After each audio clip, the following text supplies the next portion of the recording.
Well, we're out here feeding our cattle before this 40 below stuff comes, and I was just going to go through kind of an interesting fact on cold weather and cattle. So for every 1 degree or below 32 degrees, it takes 1% more feed to maintain just their body condition. That it takes that much heat. So quick example, if we normally would feed these guys 10 bales, let's say, and that would last a week, I don't know, just random. Now that we're going to be getting down to 40 degrees below zero, we take 32 minus the 40 below, so that'd be 72 degrees below the 32 degree mark.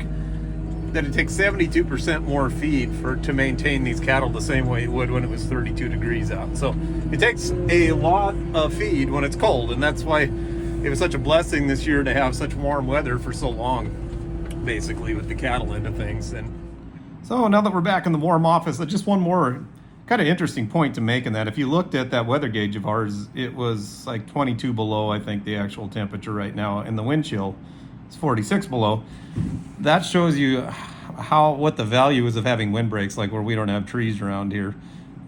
We basically could get away with 20% less feed just by sheltering those cattle, because we're supposed to use the wind chill actually in that formula, in that article that I'll attach to this. So big deal to keep them out of the wind, keep them dry if possible, which dry can happen now because the snow is so dry and it's so cold. But just pretty interesting stuff, how much energy it really takes, or how much extra feed that you'd have to shove through a cow just to maintain its body heat when it gets this cold outside.